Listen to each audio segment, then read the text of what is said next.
Good morning. Thank you so much. So on my call this morning with some other agents, I was telling them that this training is kind of me talking to myself also.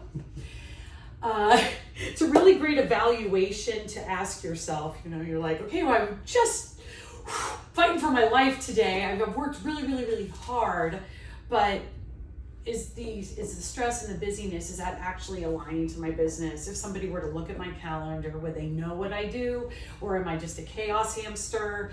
Like, it, you know, there's a ton. So showing up every single day, we keep telling you to do that, and you have to do it. It becomes muscle memory. You show up as this agent. But again, you know, we have to plan. So we have to plan for the big, important stuff. But we also find ourselves with 15 minutes, 30 minutes. And I call them sit down activities.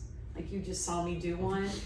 But I've been carrying that around for a couple of hours because it was like, hold on, I need a minute to sit down to do that. And so we need to have those little sit down activities perhaps. But oftentimes people will be like, I know I need to call, but I'm waiting for somebody else to call me back, and I'm gonna have to leave a little bit earlier today. So we don't have the 2 hours to commit, so we feel that not committing is the other choice. And finding opportunities. When you arrive 15 minutes early for a showing, which probably never is gonna happen. When your client is running 15 minutes late, that does happen. You have 15 minutes. And sometimes we're just like, or we might doom scroll, but what could we do with that 15 minutes, you know? So I kind of wanted to talk about, yes, we're planning for the big stuff, but how are we maximizing the smaller opportunities? The 1% more, the one more thing as we're leaving. So I wanted to really kind of break that down today. You know, again, I was busy all day, but what have I actually done to move my business forward? You know, that's real.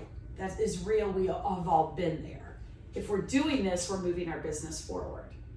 You know, if we are creating conversations, finding new people, adding contacts to our database, that's all that lead gen. When we have work to do, then obviously that's going to create follow-up. Hey, I left a message with you. Did you see what I shared? You know, so we have to have time for that, because if we bother to get the work and then we don't follow up with them, why did we bother to get the work?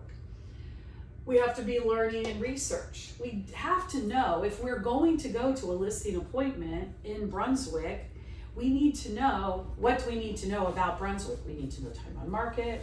We have to always be learning, because 2 years ago is when the market started to shift. And if you still are an agent that's like, well, you know, we're in a shifting market. No, it's done shifted. We are like, it's in the market. So update how you have to learn, you have to research so that you can have these educational conversations. Very important work, and we sometimes forget to do that. But this is a great place to show up for 15-minute power hour. I'm sitting in Elyria for a showing. What do I need to know about Elyria? What other houses are for sale in this neighborhood? Taking that's a great way to do that. Client care, that's different than follow-up. Client care is it's your birthday, it's your anniversary. Just drove through the neighborhood that we spent so much time in last summer. How's the house? Saw this article about a new dog walking club that just started in Kent. Wanted to share it with you because I know you want to get a dog. You know, just that kind of client care. And this doesn't, if you notice, this is about transaction relationships. This is just about relationships. And if you lean heavily into client care, the lead gen becomes easier because now you've got referrals that are also happening. You know, if you lean into client care, you might not have to spend as much money on marketing because you've got a whole bunch of little minions that are out there talking about how amazing you are. And then plan for success. We have to do that. And that looks different. Sometimes that's like, how am I going to survive tomorrow? You know, because we write these calendars and we're always adding to it, but we have to look at it and actually realize, did everything that I said I was going to do 2 weeks ago, is it actually going to happen? I'm going to a listing appointment for an area I've never sold in before. I need more learning and research. That's coming up. I have till Friday. So sometimes you have to look again and really evaluate the schedule you built. But are we all kind of working in a space where we have dedicated time to do the job that is our job? Okay, this is a great framework to start. I recommend moving the big rocks early. Start in the morning because your day will go sideways. The fun part about the lead gen and getting business is once you have that business, now you're working with humans and we are perfectly imperfect and stuff goes sideways all the time. So, it's important that you are always keeping your finger on the pulse, still building, but also taking care of what's in front of you. It's not that we really need more hours, though we feel like we do. Any activity will take up exactly the amount of time we give it. So we have to start realizing that when we get 15 minutes, we could do something different with that. But it's really important to schedule. But again, sometimes your day goes sideways really early. If you know this is what you need to do and everything gets pushed back a little bit, sometimes that is what happens. You don't just cancel the stuff because something happens. You have to still do the stuff. So planning for it is incredibly important. The time block, if it shifts 30 minutes, it shifts 30 minutes. You might have to reschedule some stuff with yourself.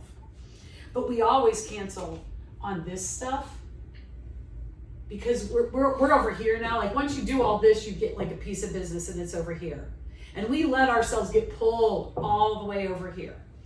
So we have to keep pulling ourselves back because if we spend all of our time over here, we have to go back to step one when that closes. So if we still live here, making sure we have time for going over there, we're going to have a more balanced business. The roller coaster is fun at Cedar Point. It is not fun when it's your business.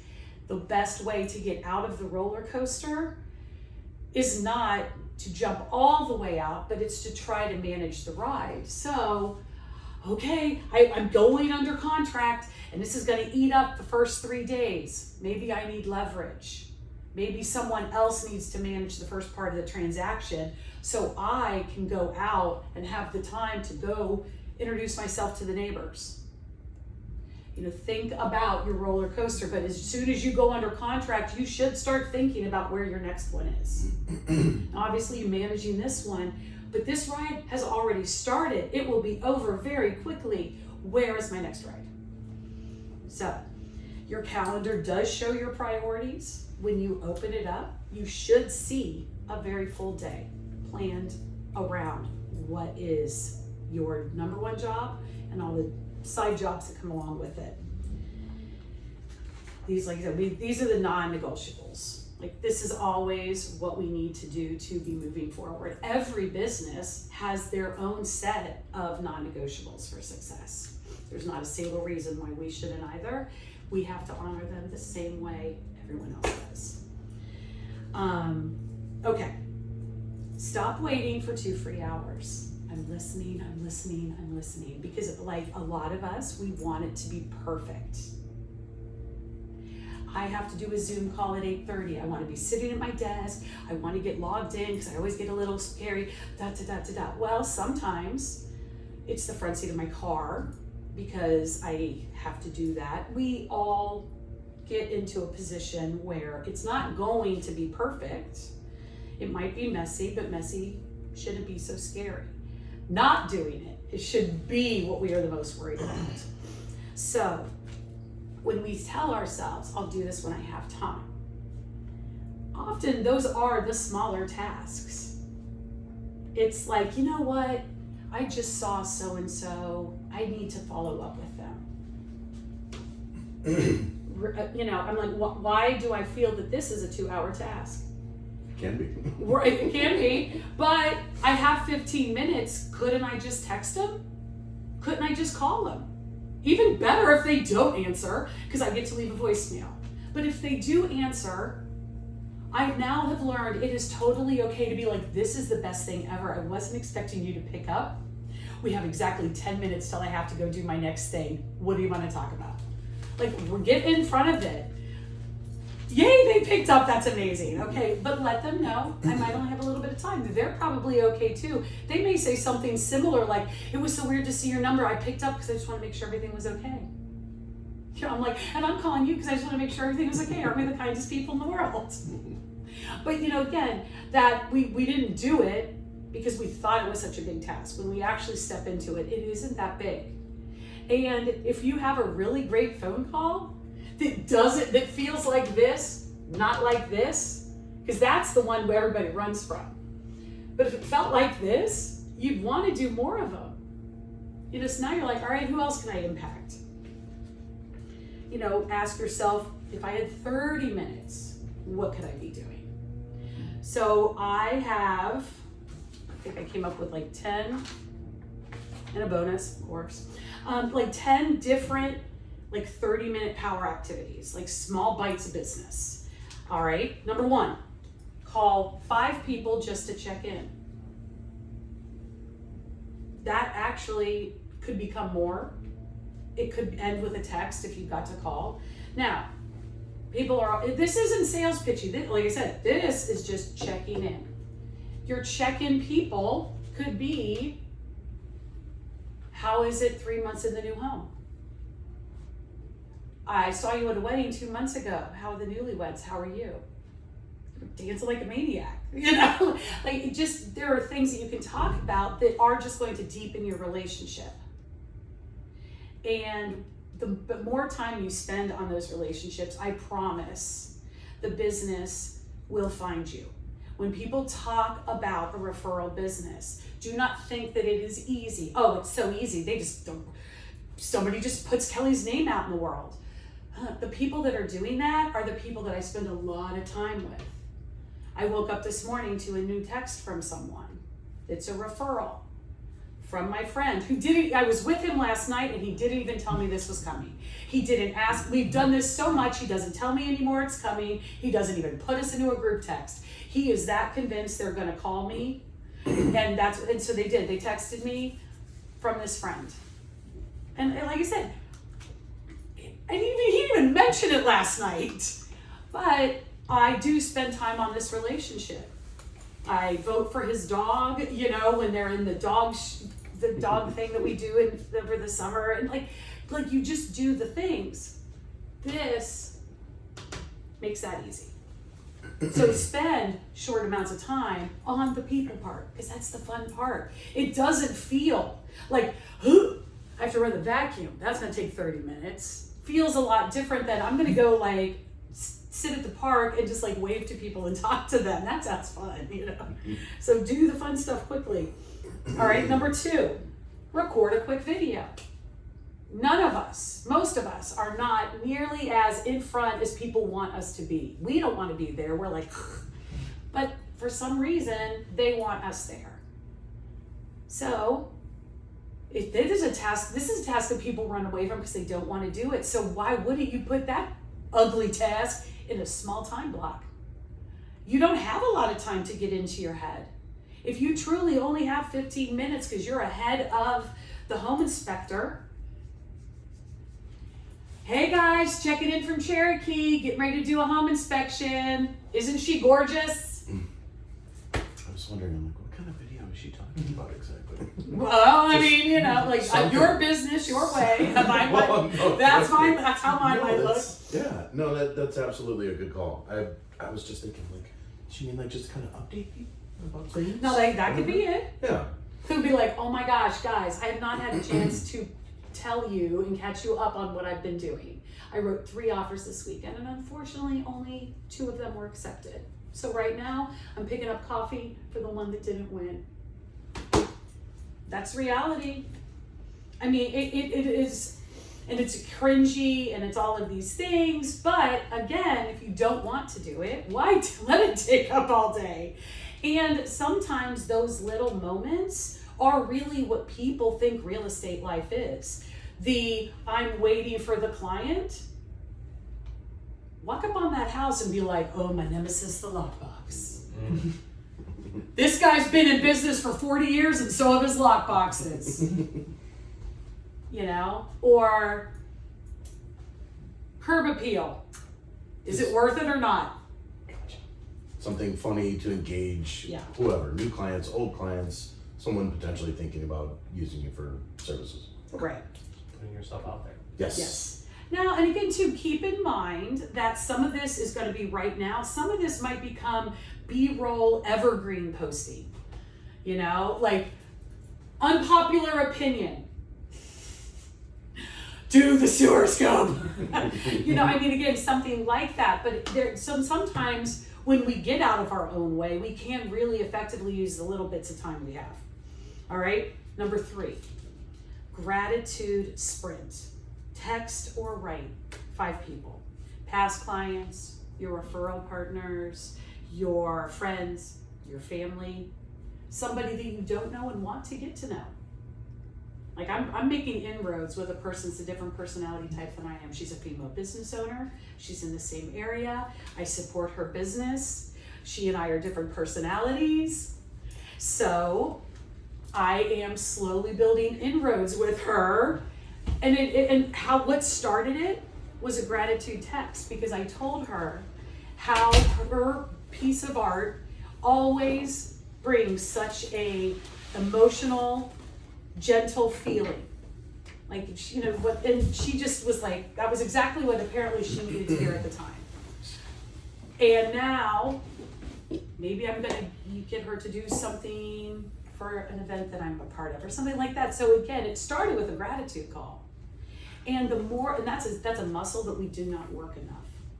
The more you work that muscle, the more you will realize that it does come back to you when you are out there sprinkling gratitude around. Anyone need help around any of these conversations? Like, record a quick video. I just gave you, this is always me recording a quick video, get ready. You know, I mean, I gave you some talks around that. We talked about what it would look like to check in. Gratitude. Unpopular opinion, but sometimes it could be as simple as you showing up in my world is a blessing that I thank myself for. And there might be 4 people that all got that. And it's okay, because I meant it. I meant it every single time I press send, and it got to them. Again, quick use of time. It's one of my most favorites to use time. All right, number 4, you got 30 minutes. You can add 5 new people to your database. This is a stumbling point sometimes, isn't it? So David and I are on a call together, and we are on a journey of adding contacts every single day with the hopes to grow a database bigger and bigger. The more people you know, the more likelihood of business. It can be challenging.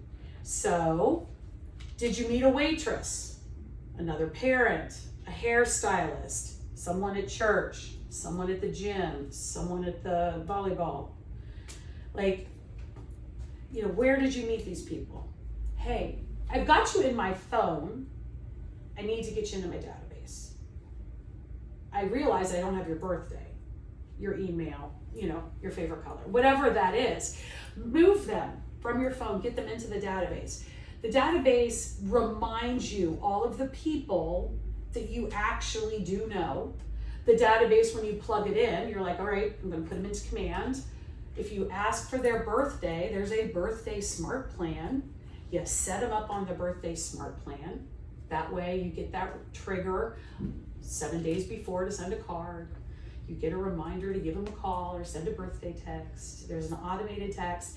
It's quick and a painless way for you to do that, but now you can add them into the database. You've got, you know, so like, again, who are these people that are out in your world? Like, this cracks me up. You're a hairstylist, okay? We let them touch our head. We trust them enough that we do this. We tell them all these things. We sit in their chair. We're their customer. Why do we not think that they could be our customer? I just closed on a transaction from the woman that cuts my hair. I found a home for her, for her grandson, in her opinion, but really for her daughter and her fiance. But like, again, it took me saying, hey, you have lived in my phone for a very long time. Can I get your actual email and your birthday and like plug you into my database like I'm a real estate agent? And she was like, yeah, I just assumed I was in there. You know, again, so adding people to the database, you know, and then, but with intentionality, like get them in and put them on a smart plan. Get them in and remember that you're going to talk to them 4 times a year for the DT, D2. Like tag them by their last name so that when you go to your database, you can just go command, last name D, pulls them all out. All right, number 5, follow up with old leads. Now this is uncomfortable.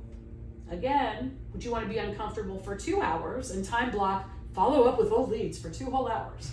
Or do you want to take a small amount of time to do a task that may not feel the greatest? You can open it up. You can see who you haven't talked to. You can open up your command and see the interactions. So, I was thinking about you today and wanted to see how things are going. Why was that hard? Because it's not that that's hard. It's the fact that at some point, we forgot to follow up with them. Maybe we didn't learn what we were supposed to learn. We were like, oh, I was going to look that up for them, and I never did.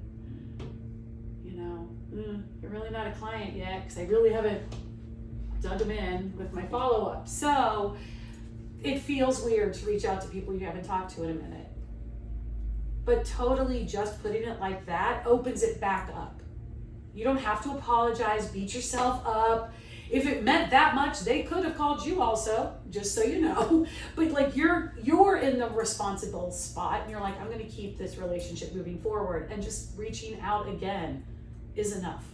We put so much of our insecurities in the heads of everyone else we interact with.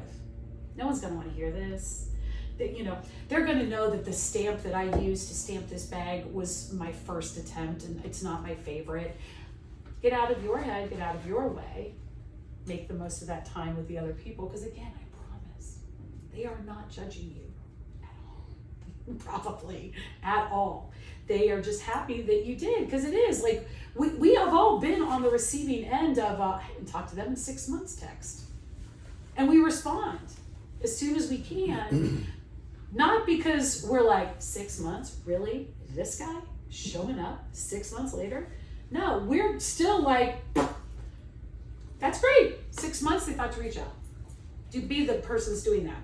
Number 6, engage on social media. Now this is a slippery slope. Maybe say you're going to do it for 15 minutes and it becomes 30 because sometimes you got to go find something, you know, or whatever. But engage in social media. Maybe we don't need an hour time block. Maybe you notice social media is not here. Because social media, in my opinion, can show up around any of these. And it's kind of like underlining the work you're already, because you have to be doing something. Like me, Kelly Realtor Life. That's not it. Like sometimes you have to be doing this job for your Realtor Life to show up. But, you know, comment, celebrate the birthdays. Keep an eye, keep a brain available for the little things that are happening, the small celebrations. They just got married. That's good to know. You know, they just had a baby. That's good to know. They are fostering to adopt a Bernese mountain dog. Good to know. They live in a 1-bedroom apartment. I need to reach out to them. Like again, as you're seeing social, you're getting other ideas for follow-up. You get to interact some. You're showing up. Maybe you actually post that video, and when you post your own video, like it and comment on it. Every once in a while, no, here's why. Here's why. You just went, it was cringy. Cringy. Yeah, right. So it was cringy. It was uncomfortable. We all hated it. You know, all the things. But you liking it and you interacting with it, the algorithm doesn't care who. They just care that. So, like your post. every once in a while I have and that, you know, like a secondary, I have my verbiage, then I have like one little comment, do you agree or disagree? You know, so I don't do it to every single one, but doing that helps kind of get the feedback that social media needs, feed the beast. And again, look for new people. Open up your thing, like who is following me and where? Completely rando stranger following me because of a cat video. Okay.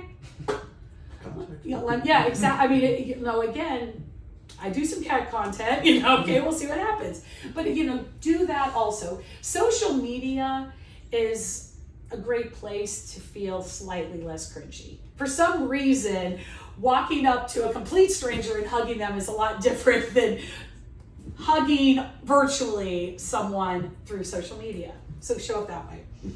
But also too, being visible yourself, it shows, you know, like some people post and ghost, and the algorithm figures that out also, and they don't serve up your, because they're like, oh, they don't even care. This is a mirror, they're only putting themselves out. Make it a window, talk to the other people. All right, number 7, learn something. Read 10 pages of something helpful. And it doesn't have to be real estate. That's some not always great reading. I mean, it's not light and airy always. But read something. Listen to a podcast. What's amazing about like the Millionaire Real Estate Agent and things like that is you can kind of listen to it on 1.5 to 2 speed and get to the meat and potatoes of the interview and get it done in a drive. Watch a training. We have KWGM resources, and never, ever, ever has any agent reached out to me and asked me for help and it went like this. I just watched the training video on seller net sheets and I have questions. It's always, I don't know how to do seller net sheets. Yeah, you know, like, okay.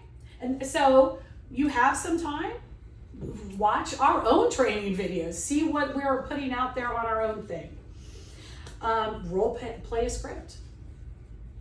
You know, talk to yourself, read, say it, write your own script. I want to reach out to for sale by owners. I know that there's these script resources. This is the script I'm going to go with. Again, just always taking minutes, because this is where your confidence comes from, and that's what you need for your clients to feel confident and comfortable working with you. If you're like, yeah, I don't know, like Illyria, it's a little bit weird, I'm not sure, I don't know, let me do some research. I'm like, fix your face first and do the research. Even if it is quick research, to have something to say. I just read this interesting article that Illyria is getting a dog park. Have you heard this? Let's do some research together. At least, you know, we have a talking point. But learn something. And again, those are small doses. And learn it and use it. Learn it and use it. That is the circle of education. You learn something and then you teach it and use it. And then you truly know it. Because when we were talking earlier, having a step-by-step instructions works for some people. Having, I have to do it myself, works for some people. Sometimes people are like, I need this so I can do this. And I have to do it 5 times. Don't tell me I have to make a mistake, then correct my mistake, and that's where I learn. So again, you know, we learn something, take some time to do that. All right, 8, preview homes. I have saved myself so much time this week because there's a listing in Kent that had the audacity to be on the market for like a whole week and it's not under contract yet, which is not the normal. And when I saw the listing come up, I know something about the neighborhood. I've shown houses in that neighborhood, and I found it very interesting that there were no pictures of the basement. Weird. They have one. I went and did a showing, did a preview, so that I stood at the top of the stairs on a very dry Monday, because we did not have rain that day, and I was like, that's interesting, all of that standing water there at the bottom of the stairs. This might be why the house is still on the market. This is definitely the reason why we don't have pictures. Being able to be efficient with my time and my clients because I learned something, you know, because I previewed a home, and saying to them, I understand, David, that you really love this house, and I do too, those hardwood floors. I actually previewed that home because I thought that it would go fast and I wanted to know about it. There is standing water there. Thank you. I actually went to that house last night at 8:30 at night. This is the truth. Because if it looked that bad when we hadn't had rain, what did it look like when it had been raining in Kent for 4 hours? FYI, worse. What was really interesting was it gave me more information about this home to be like, there is an exterior bulkhead and I can see light, and I do think that this is where all of the water is coming from. It is literally just pouring in the house from this open area. You know, but again, I previewed that home, so now I didn't have to go open up that door 14 times with 14 different buyers that think that this is their home. So preview homes if you have the chance. Bother to look at the pictures. If you are not getting an MLS update every single time a new property comes on market in your area, please fix that now. Go to the MLS, set up a search like you're your own client, and send it to yourself. I would recommend doing it ASAP, because there's nothing worse than you not knowing that the house that David wants to buy just came up. So I always CC myself on the things that I set up for clients, but I have my own set of searches that come in so that I can look at homes and preview homes and have an idea of what's happening. Number 9, you got 30 minutes, ask for some referrals. And the first one you get gives you a lot of audacity, or at least if you're me. Literally, Ed, seriously? It's been 4 whole months since I bought you coffee for you sending me a referral. We gotta fix that. Who do you know? And that is sometimes how that script goes with that particular person, because they know what they do, and I do that. Every single time I get a referral, the first thing I do is send them something. Again, it could be a cup of coffee.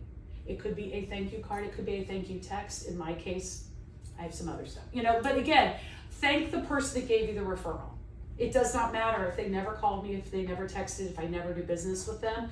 Reward the behavior you want. Asking for referrals for someone that you have never asked for a referral for. Roger, we had a transaction 3 months ago. How's the home treating you? Good. Great, I love to hear that. When we worked together, you kept telling me how nice it was that I really understood about the inner workings of a home, that I shared my knowledge. That actually, some agents don't even want to do that, but that's a special kind of buyer that wants that kind of information delivered right away. Who else should I be talking to that you know of? Again, I'll take the conversation, I just want the introduction. Is there someone else that you can think of that I would be a good resource for? Would you mind sharing that name and number with me? Sure. Even better, if you would like, you could put us into a group text. I'll take it from there, but then at least they know that's a little warmer handoff. Right. Are you comfortable doing that? Sure. Awesome, thank you so much. Check your email. Okay, whoo! Nobody died, you know, but again, so that's a different way to ask for the referral.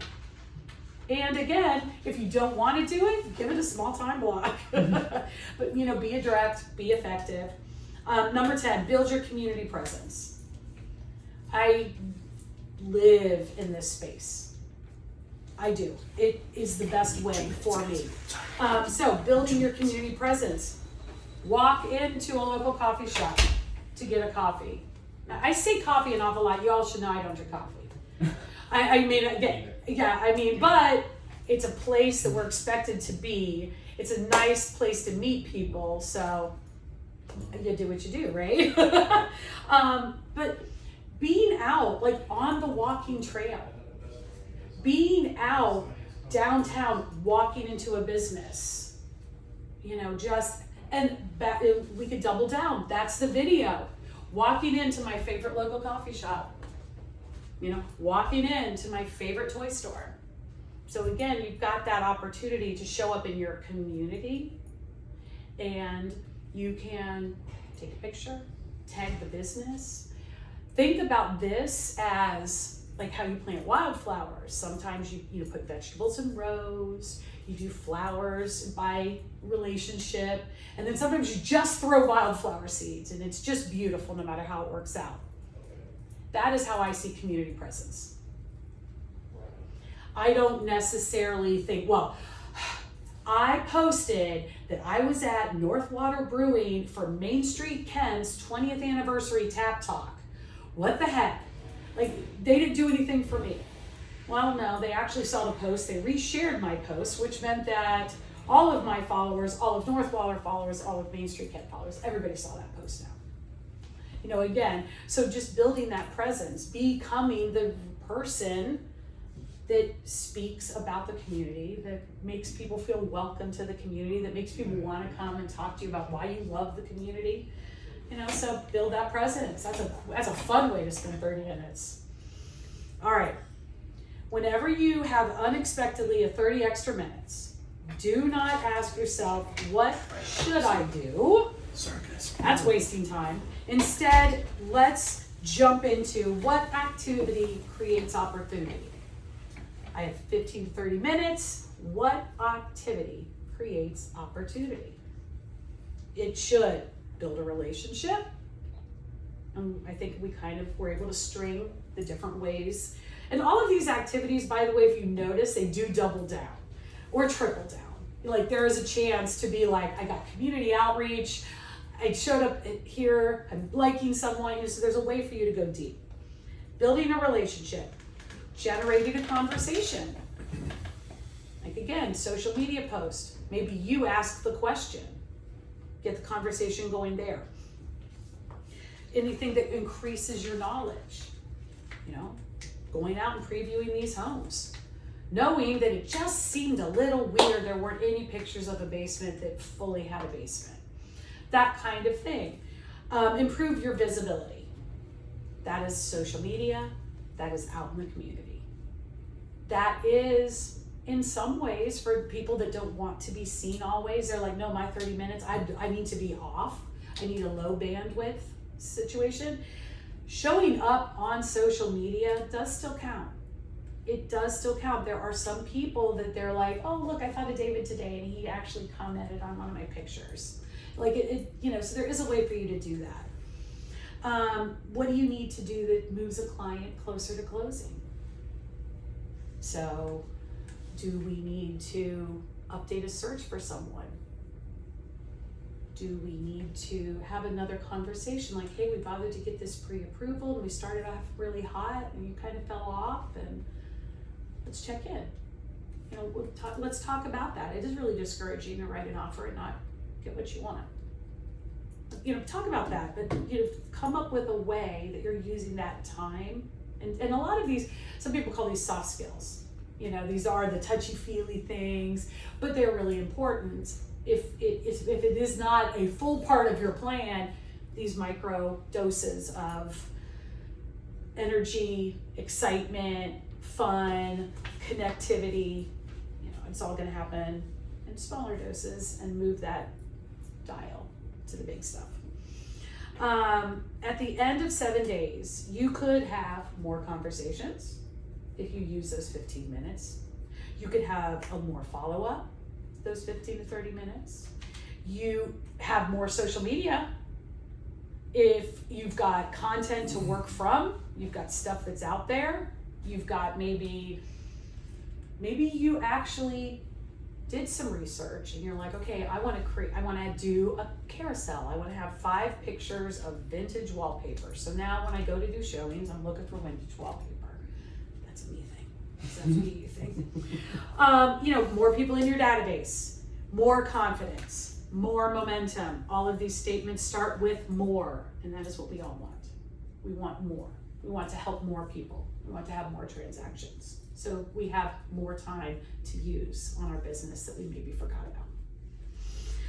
Anyone have any thoughts, questions, comments?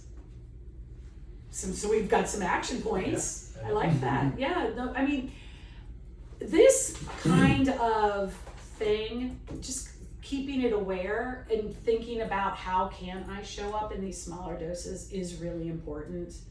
Now, I'm not saying that you work 20 out of 24 hours a day and you 30-minute yourself into that kind of a day, but I want you all to be thinking of, as you look into your day and you look into your week, how can I add a little extra? How can I show up like 1% more to grow my business? All right? Very nice. We turn it off on me. Thank you.